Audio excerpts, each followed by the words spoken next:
Hey y'all, got a nice Christmassy video. I'll be talking about the Sanrio film. Yes, the creators of Hello Kitty and Aggretsuko, Ringing Bell. It's about a young sheep boy who swears revenge on his mother's death and on his journey finds out the world is a cruel and uncaring place. I love it. I'll be analyzing and sort of reacting to this classic 1978 film, also recapping it beat by beat. So let's start at the beginning. We start off with a melancholic ballad about the loneliness and sorrow that a bell sound gives the singer. The meaning of the song becomes much clearer after it repeats during the end credits. We see a cute little lamb chasing a butterfly and playing around in the meadows with his herd. The narrator explains his name is Chirin, a lamb born just this spring who wears a golden bell so he could easily be heard if he gets lost. Chirin's mother warns him to never go outside the fence as there are malicious wolves who want to eat him, but he gets distracted by a mole. So it paints Chirin's life as carefree and simple. He's free to play and frolic around in the meadows, with the only constraint that he never goes beyond the fence for his own safety. In the afternoon, the song plays again, and there's a haunting quality to it that doesn't seem to fit the current mood of the childhood innocence that Chirin is going through. Hopefully that doesn't foreshadow anything. We see the first conflict as Chirin's mother is calling out for her son. She asks other woodland critters, but no one has seen him. She continues to desperately search for him. A tiny bell sound is heard, and it's Chirin who was sleeping under a log. She scolds him at first, but is glad he is safe and sound. What a nice mom. The music in this film can't be understated. There's a couple of sections where there's a vocal performance singing about their current emotional state, I suppose. It's very old-timey feeling and atmospheric that gets me right into the mood. Of course, right after that light-hearted song, we get into the tragedy. That night, the wolf, Woe, broke into their shed, and his mother jumps right in front of Chirin to save him from Woe. We cut to when Chirin wakes up. He tries to wake up his mother, but...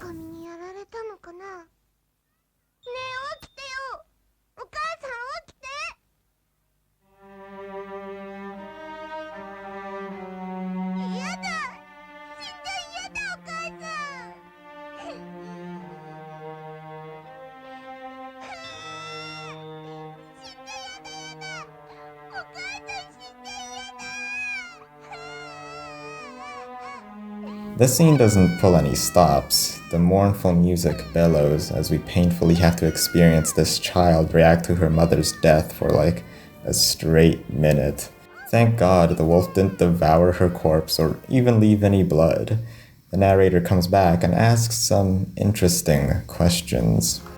Chirin にはどうして狼にお母さんが殺されたのかわかりませんでした。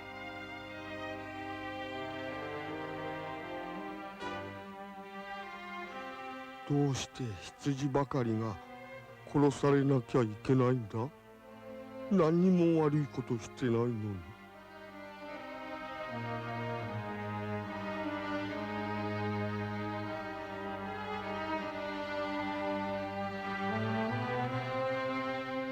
So yeah, this scene strengthened Chirin's resolve to avenge his mother's death. He travels straight to the wolf's lair and, with the biggest balls I've ever seen, confronts the wolf directly. Of course, as a tiny little lamb, he wasn't able to do anything to him, and with a flick of Woe's tail, Chirin falls down a cliff and passes out. The next morning, Chirin sees Woe drink from the waterhole and seems to have a change of heart. Instead of enacting revenge, Chirin wants to become his student and learn from him to become a wolf. He doesn't want to be a weak sheep who's only good as prey. He wants to become a cool wolf above everyone else. Woe, sick of Chirin's yapping, tells him to go back to the pastures and fatten up. He literally isn't even worth eating yet. So to prove himself he can become a wolf, he runs into a herd of buffaloes but gets laughed at and pushed around. Even in comparison to other woodland critters, they are still more powerful than him. The skunk has their stink, the moles dig holes and work together to push him into a bramble of thorns. Even so, Chirin, who's exhausted at the end of the day, still follows Woe around, wishing to be his student. Chirin's will and perseverance here is quite admirable. I wish I had as much gumption as he did. Woe fights a bear and kills a deer to show that this isn't the world Chirin lives in, but he won't give up. He'll still follow Woe. While trying to follow him, he gets sucked into a whirlpool. Only until that night do we see Chirin again, still struggling hard to follow Woe. He proclaims again his resolve to become a wolf and to never lose to him. Just when he becomes too exhausted to stand up, he faints as Woe leaves. This is the moment I realized that even with Chirin's strong will and never wanting to give up, he is just utterly powerless at actually enacting any change in the world. He's neither physically strong enough or intelligent enough to do so, but the fact he tries to do anyways is, again, admirable. Still, he is much too far from the pasture that he came from and doesn't belong anywhere. We see Chirin aimlessly wander around while other creatures are seen not wanting to interact with him and leaving him alone, with the melancholic music playing in the background. That is, until he sees a snake attacking a bird and her eggs. He tries to play hero by protecting the bird and her eggs, and he does successfully chase the snake away. But in the end, he accidentally...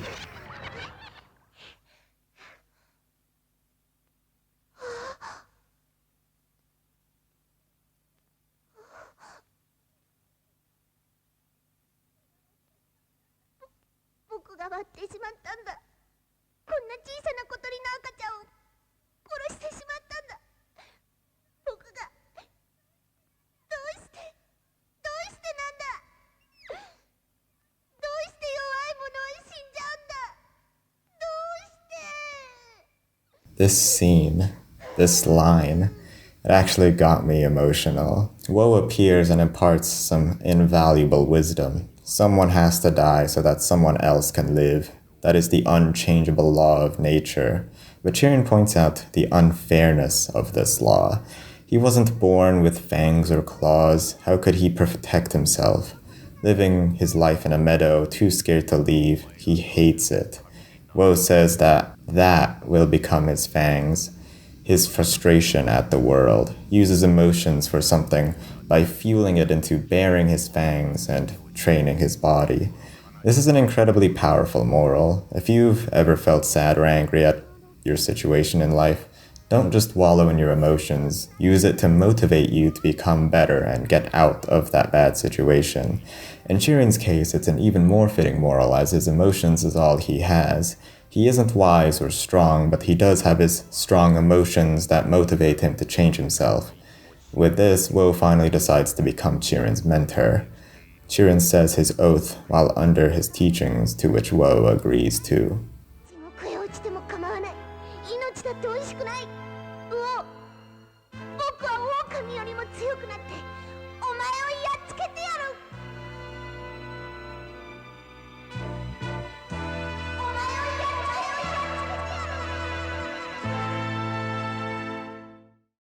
At this point, I was questioning why Woe would help Chirin at all. He didn't care for him in the beginning, but maybe he needed a partner since he was just a lone wolf.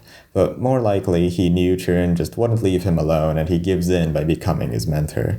Whatever the reason, his training arc begins. He decides to increase his ramming stats, and we see him blindly run into Woe, just hoping to hit him once, but he never does. Every day, he trains. Damn, he even becomes Sonic for a second. That's cool. Look at how edgy this face is. I love it. We get a montage song too. It heavily reminds me of a Showa-era tokusatsu insert song. This stuff is right up my alley.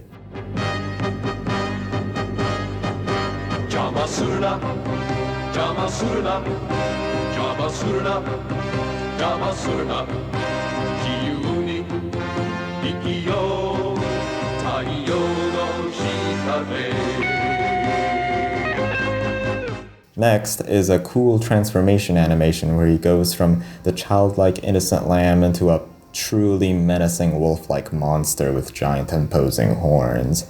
He reminds Woe his purpose was to kill him, to avenge his mother, but after all this time he grew to like Woe. He became a father-like figure to him. He decides to go with him to hell. Whatever the light touches is their kingdom. Now that he is on top of the food chain, nothing can touch him. I immediately thought of the possible conflict. Even though he has power now, the system has not changed. It still applies that the weak die and the strong survive. It's just Chirin went from weak to strong. They do address this, so let's see how the last act goes. It's a dark and stormy night. They visit Chirin's old home.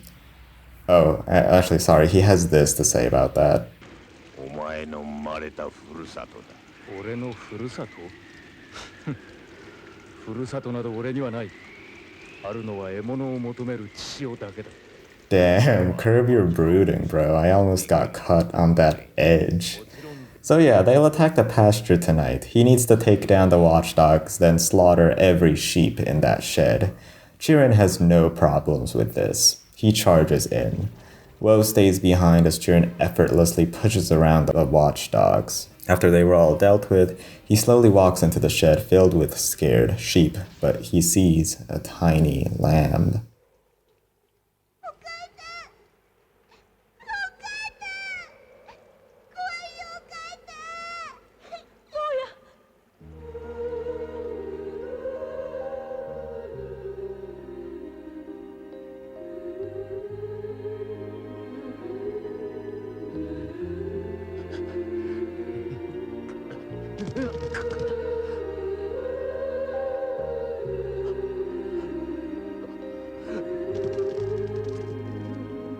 Chirin must have seen a bit of his past self in this lamb. He runs outside in fear. He can't do it. Woe approaches, saying this must be too much for him. Chirin valiantly defends the sheep and fights his mentor.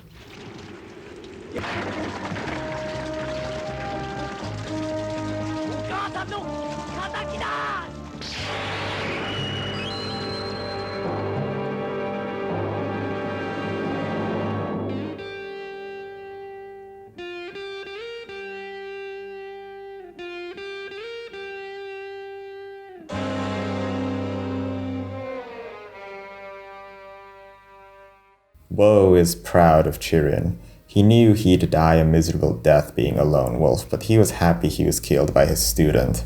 Now that Woe is gone, the sheep are safe. But as a lamb approaches Chirin, a sheep takes him away back to the shed and cower in fear at what Chirin has become.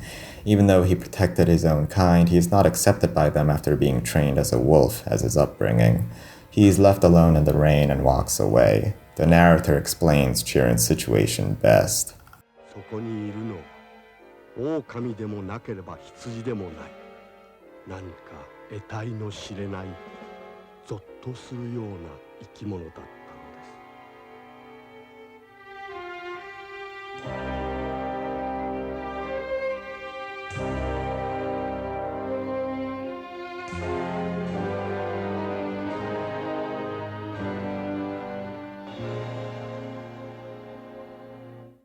He finds a waterhole and reminisces when he was weak and young. He even hallucinates his mentor is still alive.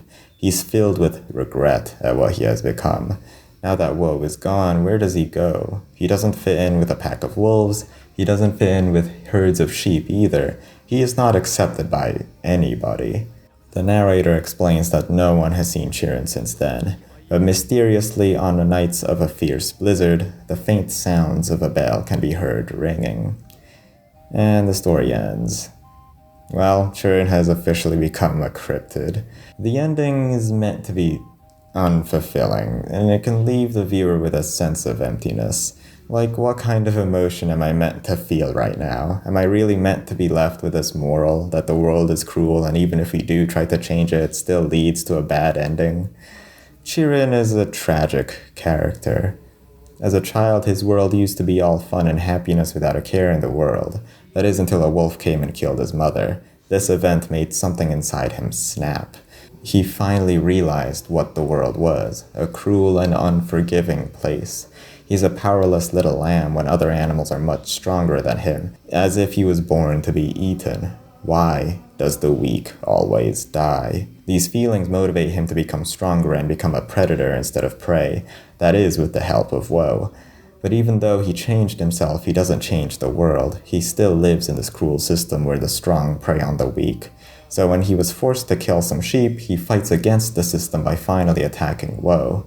But by doing this, he doesn't realize he's destroyed the only place he belonged in, the world.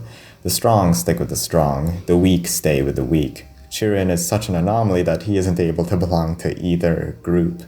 At least when he was weak, he lived with other sheep, but now he's alone, which could even be seen as worse than being prey. I'd say young Chirin represents an unbridled, innocent but naive spirit who wants to enact change in the world by changing himself. I tend to find characters who have a will or spirit that exceeds their physical bodies, and it's always so admirable to see them just be themselves, trying to do something even if they're too powerless to do anything. He learns to use his emotions and motivate himself to change. So old Chirin, after he has changed, he represents regret and loneliness. It's much too late to go back on what he did change about himself, and now he has to live with it. So what I'm saying is, where the hell is the merch? It's Sanrio, right? Instead of Hello Kitty, which is the blandest, boringest thing ever, how about that Chirin merch? He's got a cute design, and more importantly, this character just means so much to me now. I just want to buy him, damn it. Let me buy him. Okay, that's all I have to say about Ringing Bell. You can find this film somewhere on the internet. I still recommend watching it for the vibes alone. It has some pretty good music and a lot of atmospheric shots. So go watch it, consume everything, and goodbye.